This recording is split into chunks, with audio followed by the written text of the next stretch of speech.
बिस्मिल्लाहिर्रहमानिर्रहीम। अस्सलामुअलैकुम नाज़रीन। पोशीदा खबरों की तलाश और उन्हें अपने नाजरीन तक पहुँचाने की जुस्तजू लिए मैं हूँ फरजाना सिद्दीक। आज अपने प्रोग्राम में शामिल करेंगे चंद अहम मसाइल जो नज़रों से ओझल रहे हैं। नाजरीन, नज़र डालते हैं सिंध सरकार की एक अजब कारकर्दगी की गजब दास्तान पर। जी हाँ, 15 साल पहले सांप और कुत्ते के काटने पर लगाई जाने वाली वैक्सीन की तैयारी का मंसूबा शुरू किया गया, लेकिन 15 साल गुजर जाने के बावजूद वैक्सीन की एक बूंद भी तैयार नहीं की जा सकी। अब इसे नाअहली कहा जाए या गफलत, लेकिन 15 साल में सिर्फ 2 अद्वियात की तैयारी में नाकामी कारकर्दगी का मुंह बोलता सबूत है। क्या मंसूबा था, कब तक बनना था और क्यों ना मुकम्मल हो पाया, जानते हैं अपने नुमाइंदे नूर मुगीरी से। जी मुगीरी साहब, बताइए ये मामला क्या है? वैक्सीन बनानी थी या रॉकेट बनाना था? मिस फरजाना, जैसे आपने जिक्र किया, ये एक जैसी 2 स्कीमें हैं। एक है सांप के काटने के लिए वैक्सीन बनाना था, क्योंकि इस्लामाबाद में जो वैक्सीन तैयार हो रहा है पूरे मुल्क की उनकी सप्लाई होती है, वो इतना काफ़ी नहीं है।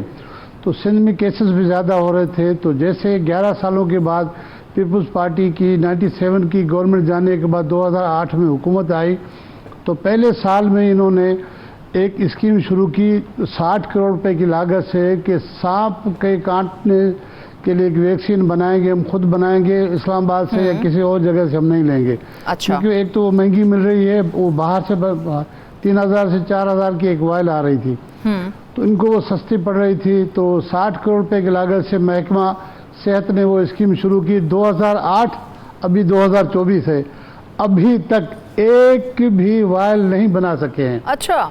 10 साल 11 साल महकमा सेहत के पास ये स्कीम रही। उनके अफसरान ने मज़े लूटते रहे, गाड़ियों के पैसों के, पेट्रोल के सारे फायदे लेने के बाद कहा कि हमसे ये काम नहीं हो पा रहा। हमने बिल्डिंग तैयार कर दी है, लेबॉरेटरी तैयार कर दी, अब वैक्सीन किसी और को दें। बिल्डिंग तो नहीं बनानी थी, वैक्सीन बनानी थी। कॉलेज जी वैक्सीन बनाने के लिए तो इन्होंने और मजे सारे ले लिए, बाकी वैक्सीन वाला काम इन्होंने कहा हमें समझ में नहीं आ रही, हमसे नहीं बन पा रहा। तो पीएमसी पीपल्स मेडिकल कॉलेज जो यूनिवर्सिटी है नवाब शाह में, उनको ये प्रोजेक्ट दिया गया कि आप वैक्सीन बनाएं। अधूरा काम जो हेल्थ वालों ने छोड़ा है तो आप करें।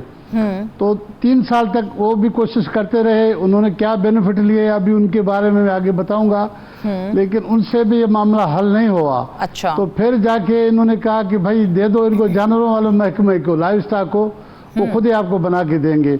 तो तकरीबन 1 साल हो गया है महकमा लाइव स्टॉक के पास। जब उनसे मैंने रब्ता किया, उन्होंने कहा कि भाई पैसे जितने थे वो तो पुरानों ने खर्च कर दिया, हमारे पास तो एक टेडी पैसा नहीं है, हम तो जेब से इनको दे रहे हैं, अपने फंड जो लाइव स्टॉक वाले हैं वो उन पे लगा रहे, हमें पैसे देंगे तो हम बना के देंगे। इसका मतलब है कि जिन्होंने वैक्सीन बनानी है अब उसके लिए पैसे इन्होंने जारी नहीं की, पूरा साल वैसे गुजार दिया। इसी असना में बहुत सारे केसेस हुए कि सांप के काटने के कई अफराद मौत का शिकार भी हो गए। इसी में दूसरा प्रोजेक्ट है एंटी रेबीज, कुत्तों के काटने की। हम अपने नाज़रीन को बताएंगे कि 2016-17 में बहुत सारे केसेस हुए कुत्तों के काटने, खासतौर पर जो मासूम बच्चे हैं उनको ज़्यादा काट रहे थे। जब मीडिया में ज़्यादा रिपोर्ट हुआ तो सुप्रीम कोर्ट की जानिब से, हाई कोर्ट की जानिब से नोटिस लिए गए। हाई कोर्ट की जानिब से यहाँ तक फैसला आया कि जिस एरिया में कुत्ता काटेगा उस एरिया के एमपीए की मेंबरशिप मुअत्तल होगी। अच्छा। और उसके बाद फिर ये इसको क्या कहें, बदकिस्मती कहें क्या कहें, कि पहला केस जो है अदालती फैसले के बाद हस्तों में रिपोर्ट हुआ तो फरियाल तालपुर साहिबा की मेंबरशिप गई। अच्छा। उसकी मेंबरशिप जैसे गई तो फिर तबाही मच गई। अफसरान ने धड़ाधड़ कुत्ते मारने शुरू कर दिए। धड़ाधड़ कुत्ते मारने के जो है ना फिर फुटेजेस आने लगे। तो फिर हमारे सोर्सेस कह रहे हैं कि जरदारी फैमिली के किसी बंदे ने या बंदी ने कहा कि कुत्तों को मारे नहीं, इनकी नसबंदी करें, इनको न्यूट्रल करें, मारे नहीं पूरी दुनिया की तरफ। फिर उन्होंने हैरान को मतलब ये हल निकाला गया, नसबंदी की, ये हल निकाला गया कि कुत्तों की नसबंदी करें, इनको मारे नहीं। अच्छा। फिर वो कोई करोड़ों रुपए उस पर लगा दिए, 1-1.5 साल वो चलता रहा। उस पर जब सवाल उठे कि भाई पता कैसे चले कि इनकी नसबंदी हुई है, कितने कुत्तों की नसबंदी हुई है और कहाँ हुई है, कोई सेंटर तो बताएं पूरे सिंध में। तो ये बता नहीं सके। उसके बाद फिर इन्होंने कहा कि हम एंटी रेबीज सेंटर बनाते हैं और एंटी रेबीज वैक्सीन बनाते हैं कि कुत्तों के काटने का कुत्ते को वैक्सीन लगेगी, ताकि वो कुत्ते को वैक्सीन लगेगा, कुत्ता अगर काटेगा भी तो उसका असर नहीं होगा। तो उसको भी 3 साल हो गए तकरीबन, काम कुछ भी नहीं हुआ है। वो भी काम जो है अभी लाइव स्टाफ वालों को दे दिया गया है। मुगीरी साहब 15 साल छोटा अरसा नहीं होता, 15 साल गुजर गए हैं और एक बूंद नहीं बन सकी है। 15 सालों में एक वायल नहीं बन सकी है जिससे कुत्ते के काटने या सांप के काटने वालों को लग सके। हैरानकुन बात यह है। अब और फिर भी ये लोग कहें कि हमारी कारकर्दगी बहुत अच्छी है। और पिछले 2 साल पहले खुर्शीद शाह साहब ने ये कहा था, इवन जिसका बहुत चर्चा चला, उन्होंने कहा कि सिंध को हमने यूरोप बना दिया है। तो जो यूरोप है उसका हाल ये है, जिसको ये समझ रहे ये यूरोप है, वहाँ पर ये अब 16 साल पूरे हो रहे हैं। 16 सालों में वैक्सीन नहीं बना सके कुत्ते के काटने की और ना ही सांप के काटने की। मुगीरी साहब, वैक्सीन की तैयारी के लिए बजट एक दिया गया था, कितना बजट था वो और वो कहां कहां खर्च किया गया है? देखिए, जो इसके सांप के काटने की थी वो 591 मिलियन, तकरीबन 60 करोड़ के करीब वो पैसे थे। इसके लिए सांप के काटने से वो सारे इन्होंने अखराजात कर दिए और बिल्डिंग बना के कहा कि ये यही है बस। तो अब लाइव स्टॉक वाले जो जिम्मेवारान हैं वो कह रहे हैं कि भाई ये तो आपने खर्च कर दिया, हमें पैसे और दें, क्योंकि 16 सालों में महंगाई भी डबल ट्रिपल हो चुकी है। तो अब इतने और पैसे चाहिए इनको, या इससे भी डबल पैसे चाहिए, तब जाके ये वैक्सीन बनेगा। इसके बाद फिर 96 करोड़ रुपए रखे गए कुत्तों के काटने के लिए। अच्छा। उसमें 10 करोड़ खर्च भी दिखा दिया है। ठीक। कुत्तों की नसबंदी और कुत्तों को वैक्सीन लगेगा उसके लिए 96 करोड़, तकरीबन 1 अरब रुपया उसके लिए। अब मुझे बताएं कि इतने पैसे खर्च हो रहे हैं और आप देख रहे हैं कि वो रिजल्ट कुछ भी नहीं है। बिल्कुल ऐसा ही है मुगीरी साहब, कोई रिजल्ट तो नजर आना चाहिए। करोड़ों के हिसाब से बजट दिया गया है, लेकिन एक बूंद जहां तैयार नहीं की गई, एक कॉइल तैयार नहीं की गई, तो मतलब वो बजट फिर गया कहां? वो देखिए ना, वो उनकी जेबों में गया। ये अब आप इनसे जब हिसाब मांगेगा ना कोई, इस तरह से आपको खूबसूरती सी कागज पे हिसाब बना के देंगे, ये इतनी तनख्वाहें, ये गाड़ियों के खर्च, ये मेंटेनेंस पे हमने दिया, ये इनके रेंट पे दिया, ये विजिट पे खर्च लगा, ये PC1 पे ये खर्च आया है, ये इमारत के इस पे इतने खर्च आए। तो हिसाब आपको बराबर कर देंगे और आपको ये भी कहेंगे कि ठेकेदार के पैसे और रहते हैं।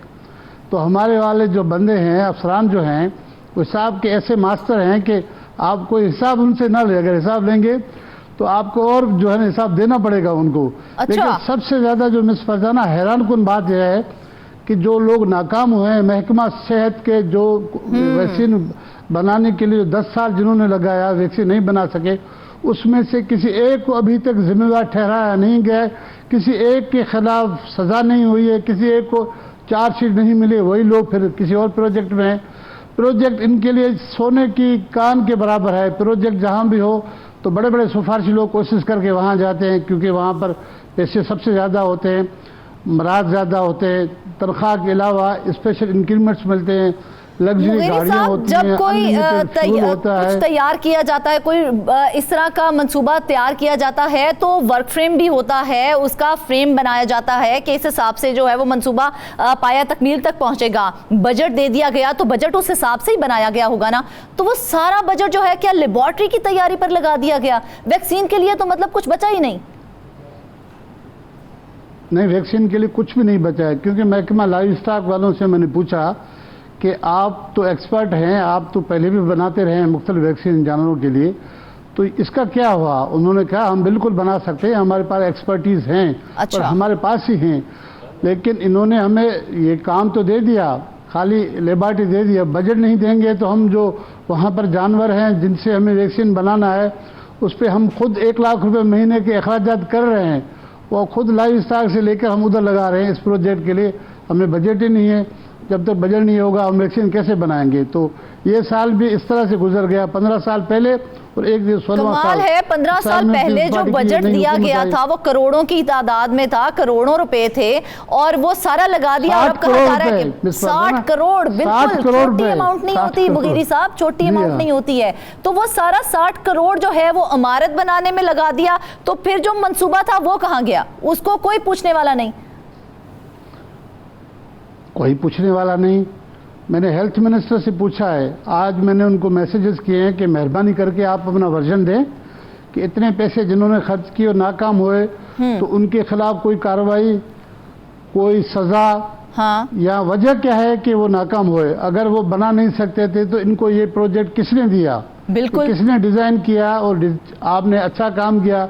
अच्छी बात है कि लोगों का आपको ख्याल आया कि लोगों की ज़िंदगी इन सांप के काटने से बचाई जाए, क्योंकि देही सिंध में जो है ना सांप के काटने के बहुत सारे केसेस हो रहे हैं।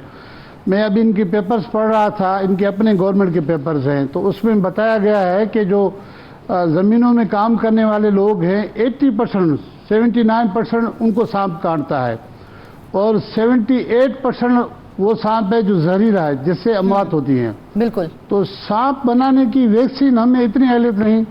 क्या हम कोई रेडार बना रहे थे, कोई खिलाई शटल बना रहे थे, जिस वजह से 10-12 सालों में नहीं? हद हो गई है। तो हमने 15 साल लगा दिए सिर्फ एक वैक्सीन बनाने में। वैक्सीन तो बनी नहीं है, इमारत हमने बना दी है, लेबॉर्ट्री हमने तैयार कर ली है, अब हम कह रहे हैं हमें पैसे और दे दो भाई, अब हम वैक्सीन बनाएंगे। अगर मंसूर इसी तरह से बनते जाएंगे तो इस तरह से पाया तकमील तक पहुंचेंगे तो फिर तो हमारा खजाना खाली हो ही जाएगा, किसी और की ज़रूरत ही नहीं रहनी।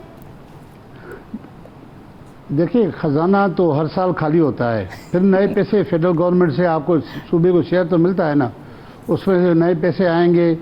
ये समझ रहे हैं कि इनको दुआ है, ये पैसे कभी ख़त्म नहीं होंगे, पैसे आते रहेंगे और ये खाते रहेंगे, लोगों को बेनिफिट मिले न मिले इनकी जेबें भर रही हैं, बस ठीक है, ओके। हालांकि ये बहुत सीरियस इशू है। बिल्कुल, जरदारी साहब को, बिलावल साहब को और दीगर जितने सीनियर लोग हैं उनको नोटिस लेना चाहिए कि जो गफलत के मुर्तकब बने, जो 10-12 साल अपने हाथ में प्रोजेक्ट रखते रहे, अगर ये बिल्डिंग ही बनाना था तो फिर इसके लिए वर्क सर्विस वालों को देते।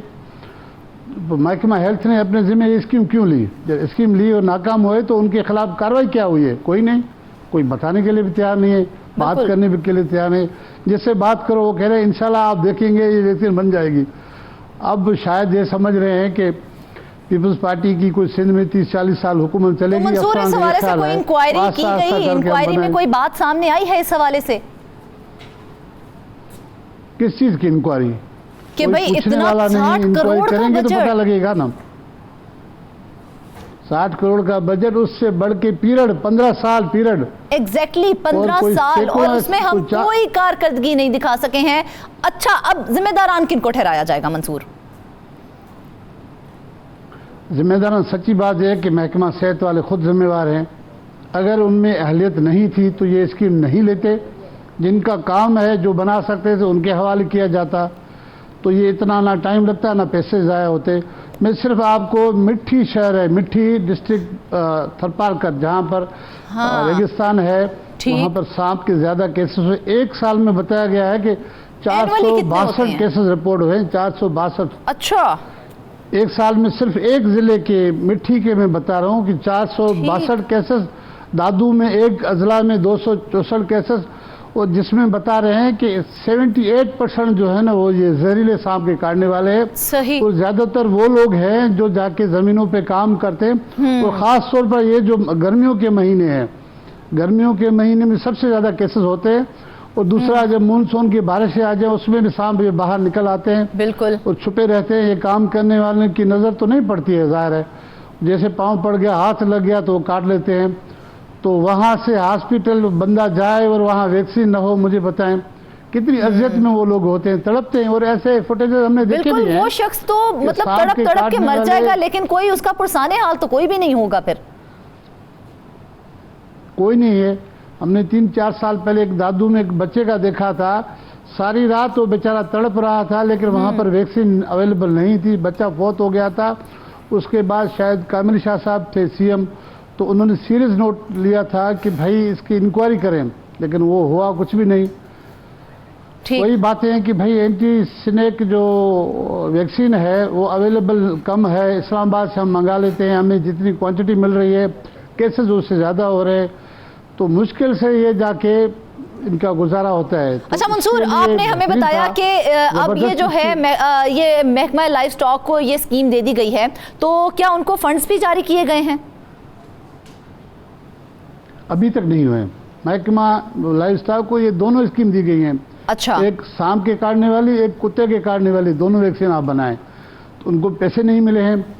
अब अच्छा, इस नए माली साल, जो आइंदा माली साल होने वाला है, उसमें बदकिस्मती से ये है कि नई कोई स्कीम भी नहीं है। अब पता नहीं इन पुरानी स्कीमों पर कितने पैसे रखेंगे ताकि ये वैक्सीन बन जाए। हो सकता है इस प्रोग्राम सुनने के बाद इनको होश आ जाए और वज़ीर आला साहब नोटिस ले। कोशिश तो हमारी यही होती है कि उन तमाम मसाइल पर नजरसानी की जाए ताकि उन पर कोई ना कोई अपनी तवज्जो दे और उनका हल निकाला जाए। मंसूर, आवारा कुत्तों पर भी वो जो है करोड़ों रुपए खर्च कर दिए गए थे, उसमें कोई कामयाबी मिली?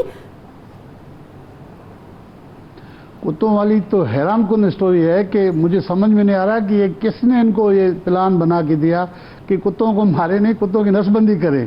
अब नसबंदी आप कैसे करेंगे, कहाँ से करेंगे? आपके पास एक्सपर्ट भी नहीं है। अब पागल कुत्तों को पकड़ने के लिए इन्होंने शुरू में तनकीद हुई तो इन्होंने कुछ फुटेज वीडियो दिखाया कि वो जाल में कुत्तों को फंसा रहे हैं, फंसा के लेके जा रहे हैं, लेकिन पूरे सिंध में आज तक इनके पास डेटा ही नहीं है कि कितने कुत्ते इन्होंने पकड़े और कितनों की नसबंदी हुई है, या कितने जो आवारा और पागल कुत्ते हैं उनको वैक्सीन किया गया ताकि वो किसी बच्चों को, बड़ों को, औरतों को जो काटते हैं वो काटने का उनका जो जहरीला या ख़तरनाक जो असर है वो ना हो। लेकिन कोई नहीं है। तो मज़े हैं इनके, यकीन मानो कि ऐसे प्रोजेक्ट हैं जिनमें अफसरान बहुत खुश हैं।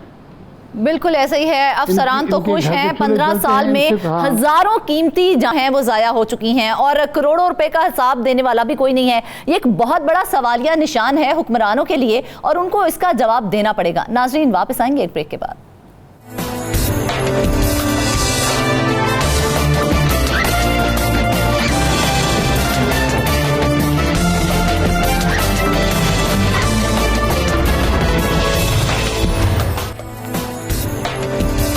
वेलकम बैक नाजरीन। अब नजर डालते हैं ईद उल अज़हा के मौका पर सजने वाली मवेशी मंडियों पर।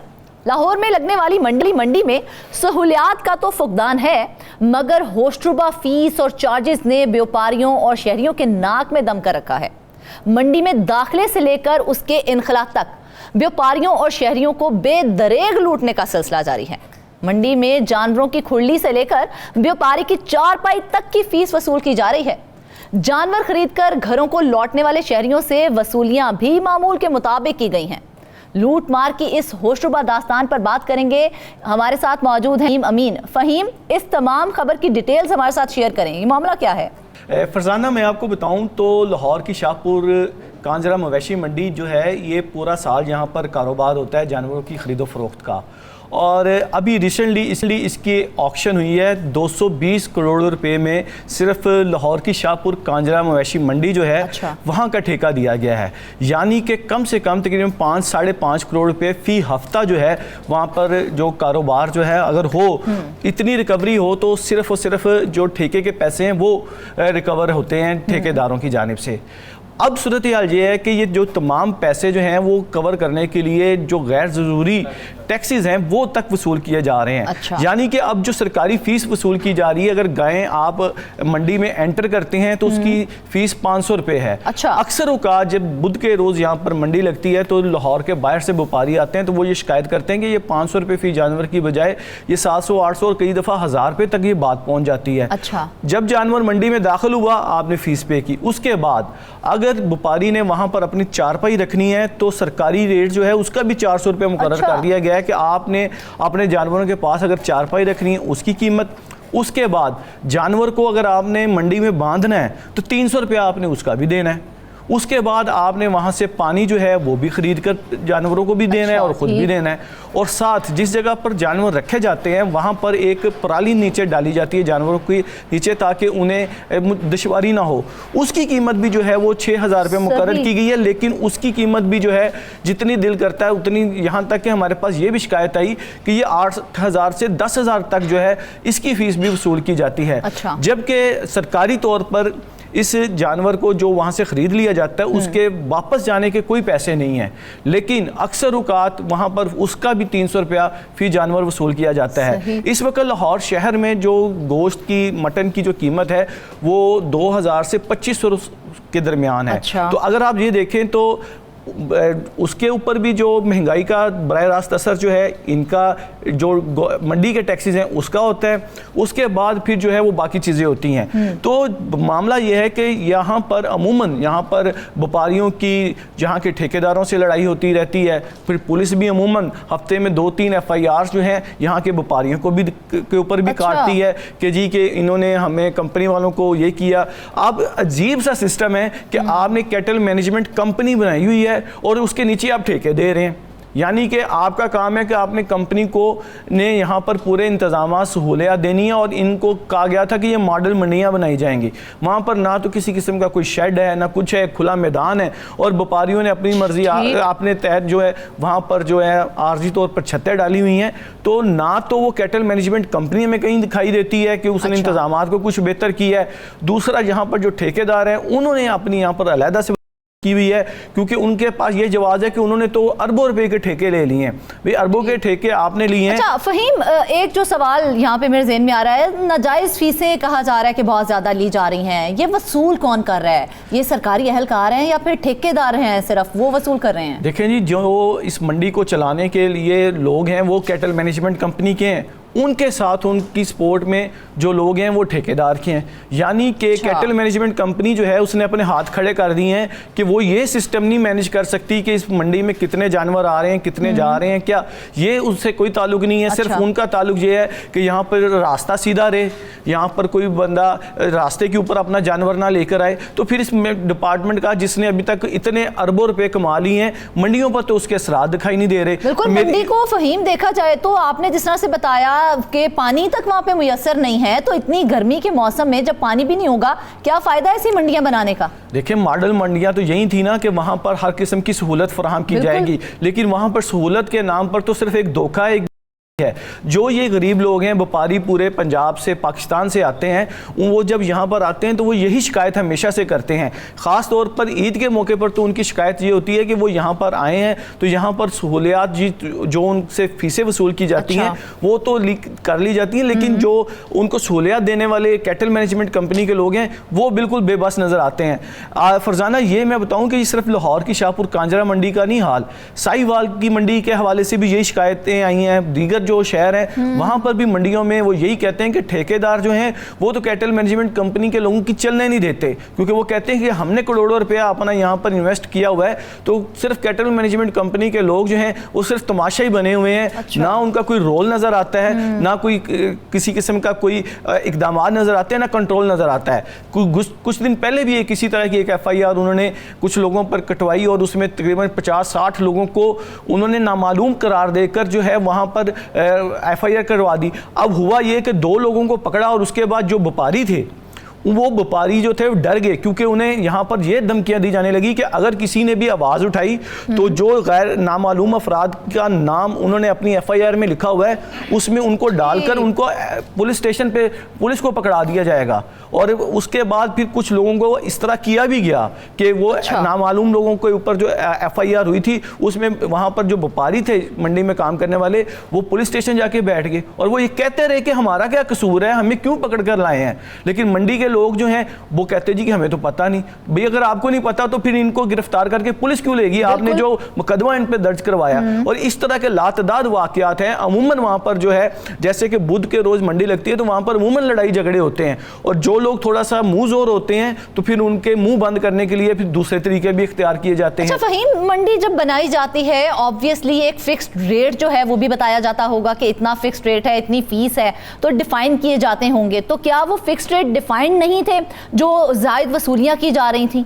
देखें, आपको मैं बताऊं कि सबसे पहले ये कि मंडी में जो फैसिलिटीज़ फराहम करने की जिम्मेदारी है वो कैटल मैनेजमेंट कंपनी की है। कैटल मैनेजमेंट कंपनी कोई चीज़ फ्री नहीं किसी को दे रही, वो हर चीज़ के पैसे चार्ज कर रहे हैं और वो पैसे वसूल कौन कर रहा है? ठेकेदार। अब अरबों रुपए के आप हर साल ये शोर मचाया जाता है कैटल मैनेजमेंट कंपनी की तारीफ से कि हमने फलां ठेका 2 अरब में दे दिया, फलाना 50 करोड़ में दे दिया, उस शहर का हमने 30 करोड़ रुपया कमा लिया। आपने अरबों रुपया कमा लिया, लेकिन किसी मंडी में कोई भी सिस्टम वो बनाया ही नहीं गया, सिर्फ मैनुअल सिस्टम है। लोगों को आप उमूमन अब मंडी पे जाएंगे तो इनके स्टाफ के हाथ में छड़ियाँ होंगी और वो लोगों को आगे पीछे कर रहे होंगे। अरबों रुपए इकट्ठे करने वाला अदारा अभी तक ना तो अपने अंदर कोई सिस्टम बना सका है, ना व्यापारियों की सहूलत के लिए कुछ कर सका है। सिर्फ जिसका जो दिल करता है वहां पर उतने पैसे वसूल कर लेता है और किसी किस्म के रेट के ऊपर अमल दरामद नहीं करवाया जाता। अमूमन वहां पर बैनर लगाए जाते हैं, उनकी जानिब से एहतजाज किया जाता है व्यापारियों की जानिब से और किसाबों की जानिब से, जो कि अमूमन जो है वहां का विजिट करते हैं। हाँ। और वो यही शिकायत करते हैं कि यहाँ पर कोई सिस्टम अभी तक ना कैटल मैनेजमेंट कंपनी सिस्टम तो नहीं है। फहीम ठीक है, एक तरफ व्यापारी जो है वो अपना रोना तो रो ही रहे हैं, उनसे तो फीस वसूल की जाती है, लेकिन जो शहरी जाते हैं उनसे किस बात की फीस वसूल की जा रही है, वो अलग रो रहे हैं। देखिए, अगर वहाँ से गाड़ी, जिस गाड़ी में उन्होंने लेके जाना है जानवर, एक जानवर अगर आप लेने के लिए मंडी जाते हैं तो उस जानवर ने वापस उन्होंने किसी न किसी गाड़ी पर लेके आना है। वो जो गाड़ी उसने एंटर करनी है मंडी के अंदर, उस गाड़ी वाले को भी 500 रुपया देना पड़ेगा। जब अगर आपने जानवर लेके बाहर निकलना है तो वो कहते हैं जी कि हम तो फीस नहीं लेते। भाई, जिस गाड़ी के ऊपर जानवर लोड होकर वापस आ रहा है आप उसका तो 500 रुपया ले रहे हैं ना।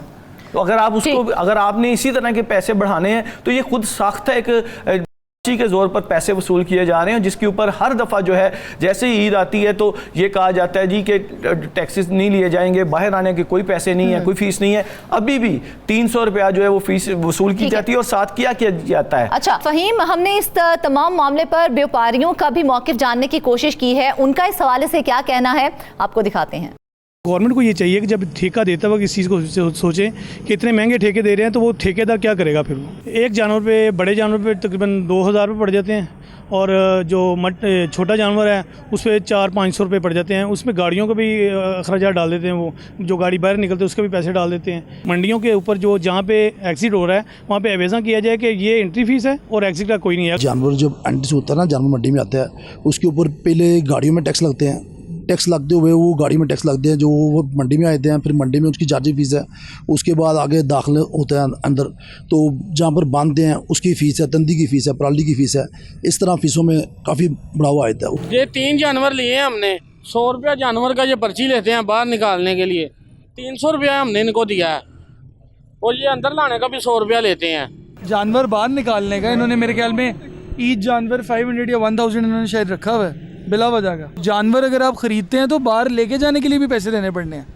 अब मैंने 4 वेड़े लिए हैं तो मुझसे उन्होंने 4000 बिला वजह लिया। किस चीज़ का? जब बाहर निकालते हैं ना तो ये एंट्री ज़्यादा कर देते हैं, यानी कि अंदर से लेकर आ रहे हैं ना तो 300 रुपये ले रहे हैं और अगर अंदर से लोड करके लाएंगे तो इन्होंने लेने 1000 रुपये एक जानवर का। 150 रुपये एक चक्कर का ले रहे हैं। अब फिर हम अंदर होंगे, फिर 150 रुपये नया लेंगे ये फिर दोबारा। हमने 4 बकरे लिए जी, पीछे रखे में हैं तो बहुत उसको कहा कि कम कर ले पैसे, लेकिन वो 400 से कम नहीं किए। बकरा खरीदा है, इस वजह से इसने 100 रुपया लिया और पर्ची दी।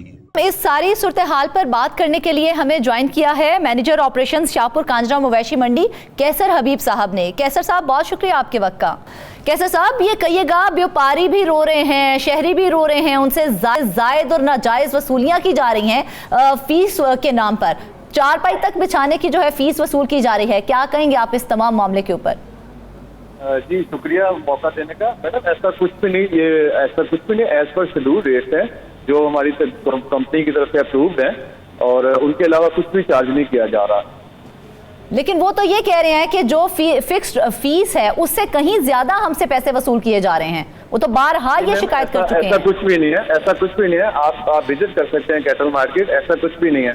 जो अप्रूव्ड रेट्स हैं, हमारे शेड्यूल रेट्स हैं, वही चार्ज किए जा रहे हैं। हमारी टीम्स बैठी हैं और अगर कोई शिकायत आती है तो हम उस पर एक्शन भी लेते हैं। कैसर साहब, यहाँ तक कहा जा रहा है कि 4 पाई बिछाने की भी फीस ली जा रही है।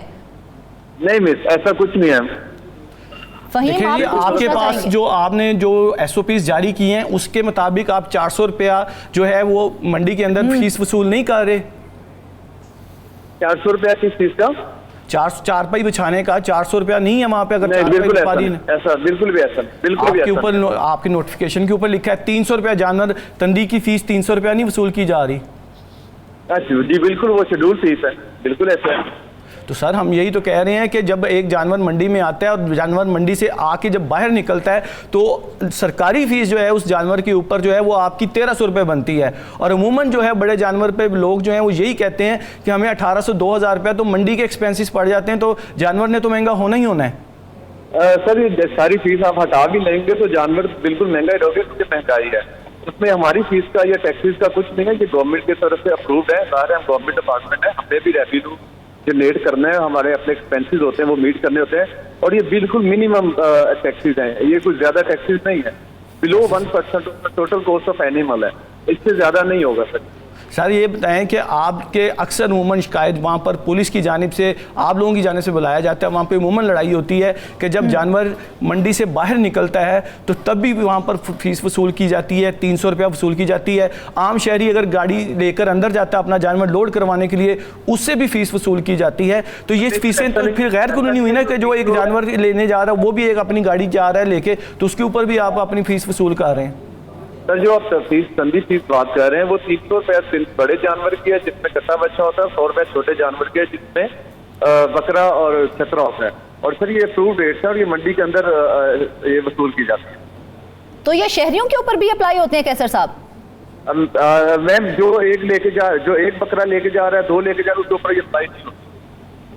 सर ये किस तरह आपके जो वहाँ पे ठेकेदार हैं, वो उसका स्टाफ बैठा हुआ है, वो तो किसी की सुनते नहीं, वो कहते हैं जी कि आपकी गाड़ी बाहर निकलेगी तो पैसे दे के निकलेगी।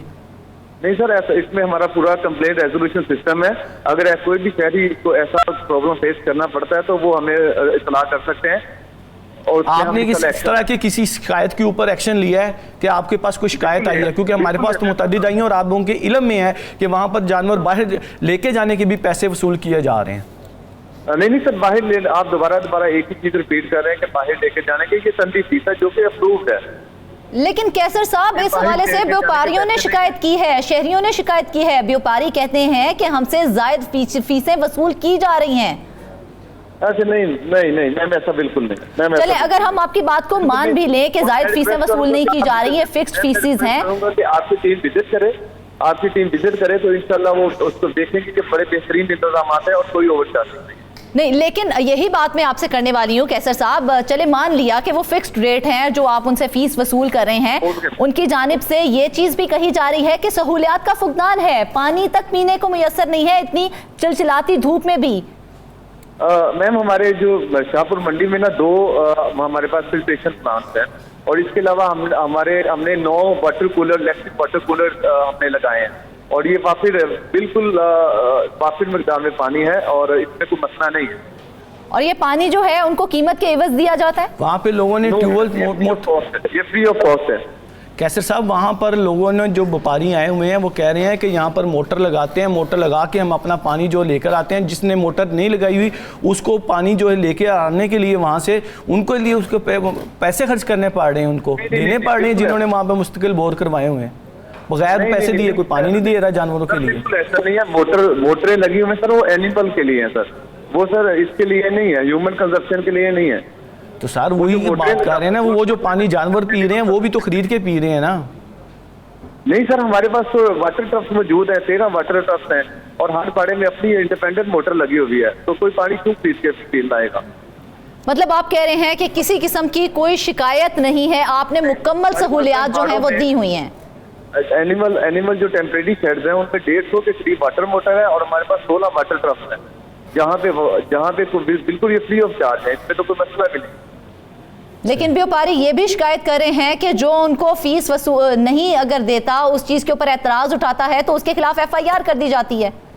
नहीं, ऐसा कुछ भी नहीं है, अगर वो ऐसी भी FIR मुझे दिखा सके तो मैं उस पर जवाब दूंगा। कैसर साहब अभी कुछ दिन पहले आप लोगों ने एक FIR दर्ज करवाई है जिसमें आपने गैर कानूनी तौर पर 40-50 लोगों के नाम नामालूम में डालकर लोगों को अंदर करवाया है, क्या वो FIR नहीं हुई 2-3 दिन पहले, जिसमें आपने एक FIR दर्ज करवाई है जिसमें आपने 3 लोगों को नामजद किया, 50 लोगों को नामालूम करार दिया, और उसमें 8-10 लोग नामालूम में शामिल होकर पूरा दिन वो थाने में गुजार के आए हैं?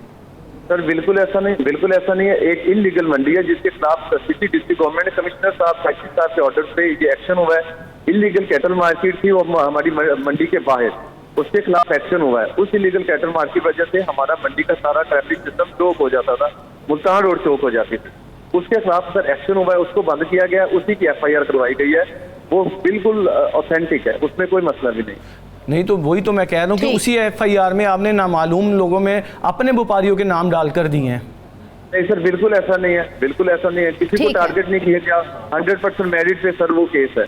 ठीक है, बहुत शुक्रिया कैसर हबीब साहब, आप अपने मौक़िफ़ से हमें कर रहे थे। फ़हीम, आपने भी उनकी बात सुनी और इस हवाले से उनका यही कहना था कि पूरी तरह सहूलियात दी जा रही हैं और वो कह रहे हैं कि किसी किस्म की कोई शिकायत नहीं है और ज़ायद फ़ीसें भी वसूल नहीं की जा रही हैं। क्या आप समझते हैं वाकई ये सही है? मैडम, इन्होंने तो यही कहना है कि वहाँ पर सब कुछ एज़ पर रोल मॉडल चल रहा है।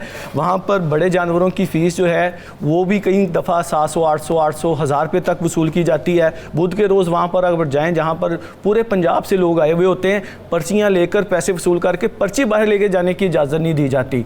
इसी तरह जब जानवर बाहर लेके जा रहे हैं उससे भी पैसे वसूल करते हैं, उधर से उसी वक्त पर्ची दे के उसको फाड़ दिया जाता है ताकि कोई सबूत ही ना रहे कि यहाँ पर कितने पैसे किस चीज़ के वसूल किए जा रहे हैं। बिल्कुल, उस रसीद को ही फाड़ दिया जाता है। नाजरीन, धड़ाधड़ ली जा रही हैं लेकिन सहूलियात नहीं दी जा रही हैं। व्यापारी एक तरफ रो रहे हैं, शहरी एक तरफ रो रहे हैं, कह रहे हैं कि सहूलियात का फुकदान है और हमसे नाजायज़ फीसें वसूल की जा रही हैं, लेकिन इंतजामिया कहती है कि सब अच्छा है। वापस आएंगे एक ब्रेक के बाद।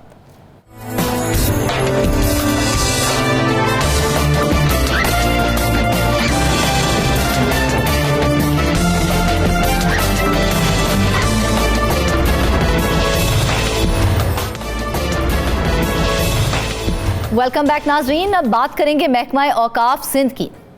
कहते हैं माले मुफ्त दिले बेरहम, बल्कि यूं कह लीजिए कि माले सरकार दिले बेरहम। यही कुछ हो रहा है आजकल महकमा औकाफ सिंध की जायदादों के साथ, जिन्हें कोड़ियों के मोल ठेके पर दिया जा रहा है। और वजह है सियासी असर व रसूख।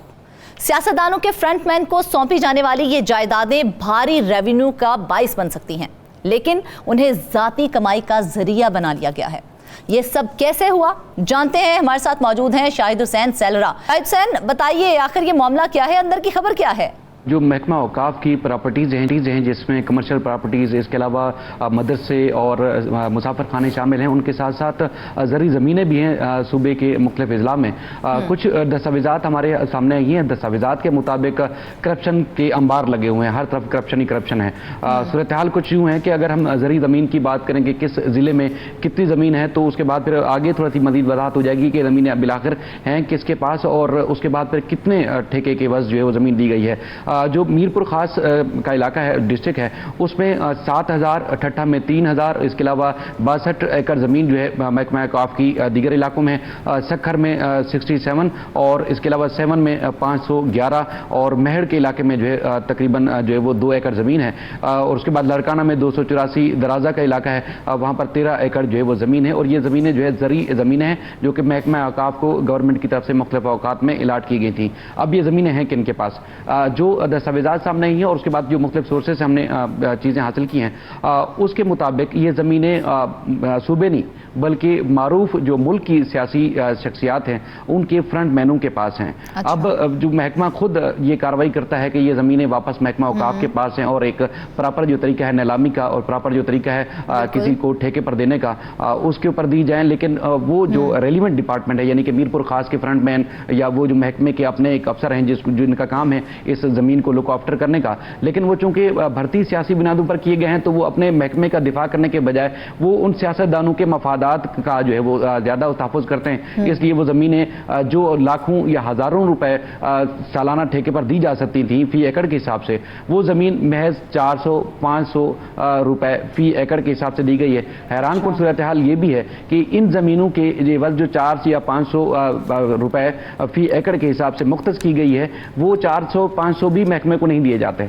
अच्छा। ये इस तरह की जो है संगीन सूरत हाल है। इसके अलावा 3113 और प्रॉपर्टीज़ हैं सूबे में, जिसपे कमर्शियल प्रॉपर्टीज़ भी हैं, मदरसे हैं और मुसाफिर खाने हैं। अब जैसे मिसाल के तौर पर जैसे तारिक रोड का इलाका है कराची का, यहाँ पर फ़ी दुकान का किराया जो है वो होना चाहिए 2 से 2.5 लाख रुपए के करीब, लेकिन महकमा औकाफ की तरफ से ये दुकान जो है किराए पर दी गई है माहवार सिर्फ 700 रुपए के, और 700 भी महकमा औकाफ को नहीं मिलते। ये बात जो है वो सिंध हाई कोर्ट के ये नोटिस पे आई और सिंध हाई कोर्ट ने अब 3300 जो है वो 3113 और इसके अलावा 11000 एकड़ जो जरी जमीन है। लेकिन शाहिद ये मामला पहले ज़ेरे गौर क्यों नहीं आया जब ये कहा यह जा रहा था कि ये प्रॉपर्टीज तो ऑक्शन के जरिए दी जाती हैं, फिर मामूली किराए पर कैसे दे दी गई? उस वक्त कोई एक्शन क्यों नहीं लिया गया? देखिए, जो महकमा है वो खुद बेबस है। क्योंकि जो सेक्रेटरी हैं उनसे जो मुख्तलिफ सोर्सेस के ज़रिए हमारी बात हुई, उनका तो एक आपको पता है कि जैसे एक नमूने के तौर पर कोई अफसर बड़े बिठाए जाते हैं, जब उनके ऊपर हाई कोर्ट या कोई इदारा एक्शन लेता है तो अचानक उनका तबादला करके किसी दूसरे अफसर को तैनात कर दिया जाता है या लंबे अरसे के लिए वो सीट खाली छोड़ दी जाती है। तो वो जो ज़मीनें जहाँ जहाँ जिनको दी हुई हैं वो मामला जूं का तूं रहता है। ये इदारों का काम है तहकीकात का, मामला को देखने का। लेकिन एक नॉर्मल सा केस आया था हाई कोर्ट में, उसके बाद जब अदालत की नज़र पड़ी इन मामलों के ऊपर कि इतनी बड़े पैमाने पर ज़मीन है, जो ज़मीनें या उसके बाद फिर जो मज़ारों से आने वाली आमदनी है वो खर्च होनी चाहिए वेलफेयर के नाम पर, अवाम की जो लोकल अवाम है वहाँ की मकामी, उनके ऊपर खर्च होनी चाहिए, या फिर तदरीसी अमल के ऊपर खर्च होनी चाहिए, या फिर जिन शख्सियात के नाम पर, यानी कि जो शाह अब्दुल लतीफ भिटाई हैं, लाल शहबाज कलंदर है, या उसके बाद फिर दीगर मज़ार हैं जिनकी जो उनके अपने उनका जो फलसफा था, उनका फ़िक्र फलसफे के साथ साथ उस पर तहकीक होनी चाहिए थी, मदरसे बनने चाहिए थे और तालीमी इदारे बनने चाहिए थे, वो उस पर खर्च होने के बजाय ज़मीन जो वडेरों के, जागीरदारों के, सियासतदानों के हाथे चढ़ी हुई है। और इसी तरह जो सरकारी और दूसरी कमर्शियल प्रॉपर्टीज़ हैं वो भी इसी तरह सरकारी लोगों के या उसके बाद सियासतदानों के हाथ लगी हुई है। तो ना तदरीस के ऊपर खर्च हो रही है और ना ही किसी की वेलफेयर और फलाह बहबूद के ऊपर खर्च हो रही है। सेवन शरीफ में लाल शहबाज का जो मज़ार है, उस मज़ार के पास एक 40 कमरों का होटल है। वो सिंध के एक बहुत बड़े वजीर हैं, उनके फ्रंट मैन के पास है। अब वो जो होटल है उसका फी कमरे के हिसाब से जैसे किराए पे दिया जाता है, तो महज कोड़ियों के बस बताया गया है कि वो ठेके पे लिया गया है, लेकिन वो पैसा आज तक, जिस दिन से उस फ्रंटमैन ने ये महकमा औकाफ से ठेके पर होटल लिया है, आज तक एक टका महकमा औकाफ में जमा नहीं कराया। वहाँ जो बिजली इस्तेमाल की जा रही है, पानी इस्तेमाल किया जा रहा है, गैस इस्तेमाल किया जा रहा है, वो भी लाल शहबाज कलंदर के मज़ार से मुफ्त हासिल किया गया है। बिल्कुल शाहिद, आपने जिस तरह से बताया कि 400 रुपए फी एकड़ किराया है वो भी अदा नहीं किया जा रहा, तो उस पर कोई एक्शन लिया गया? फिल वक्त एक्शन नहीं लिया गया, क्योंकि जो मैं आपको बता रहा था कि सिंध हाई कोर्ट ने इस मामले पे जब नोटिस आया तो उसके बाद अब सिंध हाई कोर्ट ने कार्रवाई शुरू की है। सूरत हाल अगर हम थोड़ी सी मजीद वाज़े करें कि अगर ये बात सिंध हाई कोर्ट के मुअज़्ज़िज़ जज साहब तक भी पहुंचती है या जो मुतल्लिका डिपार्टमेंट के अफसरान हैं उन तक भी पहुंचती है, तो कम से कम इस बात को भी मद्देनज़र रखा जाए कि इन मामलात को करप्शन से पाक कैसे किया जा सकता है। जैसे एक ठेकेदार जो अपने नाम पर पहले ठेका लेता है इस महकमे से कोई ज़मीन या उसके बाद कोई कमर्शियल प्रॉपर्टी या होटल या कोई और चीज़, तो वो क्या करता है, जैसे 2 करोड़ रुपए में लिया था ठेके पे, उसके बाद वो 25% पैसे पहले जमा करा देता है, उसके बाद ठेके की उम्र या मुद्दत पूरी हो जाती है, बकाया 75% वो ठेके के जमा ही नहीं कराता। अच्छा। अगली दफा जब बोली लगती है या ऑक्शन होता है तो वो अपने बेटे के या बीवी के नाम पे वो उसी बोली में शामिल हो जाता है, फिर वो 25% जमा कराता है, उसके बाद बकाई जो 75% है वो रकम आखिर तक जमा नहीं करवाता। फिर जब तीसरी बार जब बोली लगती है तो बड़ा अहम सवाल जो इस वक्त मेरे ज़हन में आ रहा है कि सिंध में जो ज़रूरी ज़मीन है उसका सालाना ठेके पर मार्केट रेट क्या है? तकरीबन 50 से लाख रुपए फी एकड़ के हिसाब से जरी जमीन मुख्तलिफ इजला में दी जा सकती है, क्योंकि इनकी जमीन ये सिर्फ नाम की नहीं है बल्कि मीरपुर खास, मेहर या दीगर इलाकों में वो जमीन जरखेज जमीन है, उसमें गंदम इसके अलावा कपास के साथ साथ धान की फसल भी लगती है, तो आम और दीगर खेत भी है वहाँ पर। तो वहाँ पर 400 से 500 रुपए फी एकड़ के हिसाब से दी जा रही है। और जैसे मैं आपको बता रहा था कि वो वहाँ पर जो अफसरान जिनकी निगरानी काम है कि महकमे के को बताएगा, उसकी निगरानी करेगा और ज़मीन जो है महकमे के पास ही रहेगी, लेकिन एक आर्जी सा ठेका जो है किसी को दिया जाता है, वो अपने इदारे का मफादात का फ़ायदा करने के बजाय, उसको तहफ़्फ़ुज़ करने के बजाय वो उन सियासतदानों और उन लोगों के जो जिनकी ज़मीन ये कब्जे में, उनके मफादात का जो है फ़ायदा करता है। शायद इस हवाले से आपने अगर देखा जाए तो एक बहुत अहम मामला है ये, तो आपने सरकारी सतह पर किसी से इस हवाले से मौक़िफ़ जानने की कोशिश की, उनसे बात की? देखिए, जो मरकजी अफसरान हैं, जो भी इस मामले में मुंह खोलेगा उसका अगले दिन तबादला हो जाएगा। हाई कोर्ट में एक अफसर आया पिछले दिनों, जो एक याद होगा आपको, हमने पिछले हफ्ते भी खबर दी थी, उसमें उस अफसर से अदालत ने कहा कि मीरपुर खास या फला इलाकों में जो ज़मीनें हैं उसकी तफसीलात जमा कराई जाए। मैं नोटिफिकेशन भी थोड़ी देर में इरसाल कर दूंगा, उसमें नोटिफिकेशन मेरे पास आया कि हाई कोर्ट ने आज ऑर्डर दिया कि अगले हफ्ते के अंदर आपने ये रिपोर्ट जमा करानी है। शाम को ही उस अफसर का तबादला कर दिया गया। बिल्कुल जी ठीक, इन तमाम मसाइल पर देखा जाए तो जाता है और बहुत से मसाइल सामने आने के बावजूद भी नज़रसानी नहीं की जाती है। अगर हम इस तमाम मसाइल पर गौर करें तो इनको हल जो है निकाला जा सकता है। मसाइल पर हमारे नुमाइंदों और मेहमानों की सैर हासिल गुफ्तगू आपने देखी और सुनी। उम्मीद है अरबाब इख्तियार भी इन मसाइल पर तवज्जो देंगे और उजागर किए गए मसाइल से अवाम को ना सिर्फ निजात दिलाएंगे बल्कि जिम्मेदारान का मुहासबा भी किया जाएगा। अब तक के लिए इतना ही। मजीद अहम मसाइल के साथ मिलते हैं अपने अगले प्रोग्राम में। अल्लाह हाफिज़।